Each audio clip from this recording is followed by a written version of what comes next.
നമസ്തേ. കോട്ടയം നഗരഹൃദയത്തിൽ സ്ഥിതി ചെയ്യുന്ന ഒരു പുരാതന ശിവക്ഷേത്രമാണ് തിരുനക്കര മഹാദേവ ക്ഷേത്രം. ഈ ക്ഷേത്രത്തിന് ഏകദേശം 500 വർഷത്തെ പഴക്കമുണ്ട്. വാസ്തുവിദ്യയ്ക്ക് പേരുകേട്ട ഈ ക്ഷേത്രത്തിലെ മറ്റൊരു പ്രധാന ആകർഷണമാണ് കൂത്തമ്പലം. 108 ശിവാലയങ്ങളിലെ ആദ്യ ക്ഷേത്രമായ വടക്കുംനാഥ ക്ഷേത്രത്തിലെ ഭഗവാൻ തന്നെയാണ് ഇവിടെയും കുടികൊള്ളുന്നത് എന്നാണ് ഐതിഹ്യം. ദർശന സമയം വരുന്നത് രാവിലെ 4 മണി മുതൽ 11:30 വരെയും വൈകുന്നേരം 5 മണി തൊട്ട് 8 മണി വരെയുമാണ്. തെക്കുംകൂർ രാജാവിന് വടക്കുംനാഥനോടുണ്ടായ കടുത്ത ആരാധനയാണ് തിരുനക്കര ക്ഷേത്ര നിർമ്മിതിക്ക് കാരണം. ഇവിടെ വർഷത്തിലൊരിക്കൽ നേദിച്ചു പോരുന്ന പാനകം വളരെ വിശേഷപ്പെട്ടതും സർവ്വരോഗ സംഹാരിയുമാണ്. ചുരുക്കത്തിൽ തിരുനക്കര മഹാദേവനെ വൈദ്യനാഥനായും സങ്കല്പിക്കുന്നു. ക്ഷേത്ര മൈതാനത്തിലേക്ക് കയറുന്ന സ്ഥലത്ത് ഒരു ചെറിയ ഗണപതി ക്ഷേത്രം കാണാം. അടുത്ത കാലത്ത് നിർമ്മിച്ചതാണ് ഈ ക്ഷേത്രം. ഹൈന്ദവ വിശ്വാസപ്രകാരം സർവവിഘ്ന വിനാശകനും ശിവപാർവതി പുത്രനുമായ ഗണപതി ഭഗവാനെ വന്ദിച്ചിട്ടേ ഭക്തർ പരമശിവനെ തൊഴാൻ പോകാറുള്ളൂ. മൈതാനം കടന്നാൽ പടിക്കെട്ടുകളുടെ ഒരു നിര തന്നെയാണ്. ഏതാനും പടിക്കെട്ടുകൾ കഴിയുമ്പോൾ ഒരു വലിയ അരയാൽ മരം കാണാം. ഹൈന്ദവ വിശ്വാസപ്രകാരം പുണ്യവൃക്ഷമായ അരയാലിൻ്റെ മുകളിൽ ബ്രഹ്മാവും നടുക്ക് വിഷ്ണുവും അടിയിൽ ശിവനും കുടികൊള്ളുന്നു. അരയാലിനെ ത്രിമൂർത്തി സ്വരൂപമായിട്ടാണ് കണക്കാക്കുന്നത്. ശിവശക്തി ചൈതന്യങ്ങളുടെ സംഗമ ക്ഷേത്രമായ കോട്ടയത്തുള്ള നക്കരക്കുന്നിൻ മുകളിലാണ് തിരുനക്കര മഹാദേവ ക്ഷേത്രം സ്ഥിതി ചെയ്യുന്നത്. സ്വയംഭൂവായ ശിവലിംഗം സ്വർണ്ണ അങ്കി കൊണ്ട് പൊതിഞ്ഞിരിക്കുന്നു. ശൂലവും കപാലവും അഭയവും ധരിച്ച മഹാദേവനാണ് ഇവിടെയുള്ളത്. സാമാന്യം വലിപ്പമുള്ള 2 നില ചതുര ശ്രീകോവിലാണ് ഈ ക്ഷേത്രത്തിനുള്ളത്. ഇതിൻ്റെ ഇരുനിലകളും ചെമ്പ് മേഞ്ഞിട്ടുണ്ട്. ശ്രീകോവിലിൻ്റെ മുകളിൽ അതിമനോഹരമായ സ്വർണ്ണ താഴികക്കുടം തിളങ്ങി നിൽക്കുന്നത് കാണാം. ശ്രീകോവിലിന് 3 മുറികൾ ഉണ്ട്. അതിൽ പടിഞ്ഞാറേ അറ്റത്തുള്ളതാണ് വിഗ്രഹം പ്രതിഷ്ഠിച്ച ഗർഭഗൃഹം. 1.5 അടിയോളം ഉയരം വരുന്ന സ്വയംഭൂവായ ശിവലിംഗം കിഴക്കോട്ട് ദർശനമായി പ്രതിഷ്ഠിക്കപ്പെട്ടിരിക്കുന്നു. ഇതിനോടൊപ്പം തന്നെ പാർവതി, ഗണപതി, അയ്യപ്പൻ, സുബ്രഹ്മണ്യൻ, നാഗദൈവങ്ങൾ, വടക്കുംനാഥൻ തുടങ്ങിയ പ്രതിഷ്ഠകളും ഉണ്ട്. ക്ഷേത്രത്തിനകത്ത് നടക്കുന്ന കാഴ്ചകളിലേക്ക് പോകാം. അകത്തേക്ക് പ്രവേശിക്കുമ്പോൾ തന്നെ ഭഗവാന് സമർപ്പിക്കാനുള്ള മാലകളും മറ്റും കാണാം.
തിരുനക്കര മഹാദേവന്റെ ശിവേലി കണ്ടു തൊഴാനുള്ള മഹാഭാഗ്യം അങ്ങനെ സിദ്ധിച്ചു.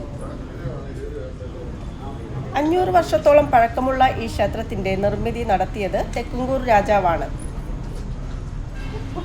കേരളത്തിന്റെ പരമ്പരാഗത വാസ്തുവിദ്യയുടെയും ആത്മീയ പൈതൃകത്തിന്റെയും സമ്പന്നമായ അലങ്കാരങ്ങളിൽ മുഴുകാൻ സന്ദർശകരെ ആകർഷിക്കുന്ന ഒരു ശാന്തമായ സ്ഥലമാണ് ഈ ക്ഷേത്രം.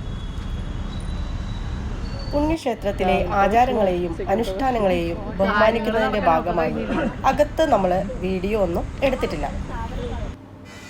ഈ വീഡിയോ ഞാനിവിടെ വൈൻഡപ്പ് ചെയ്യുകയാണ്. അപ്പോൾ ഈ വീഡിയോ എല്ലാവർക്കും ഇഷ്ടമായ ലൈക്ക് ചെയ്യാനും കമൻറ്റ് ചെയ്യാനും സബ്സ്ക്രൈബ് ചെയ്യാനും ഒന്നും മറക്കണ്ട. വീണ്ടും പുതിയ വീഡിയോയുമായി വരുന്നതുവരെ എല്ലാവർക്കും ബൈ.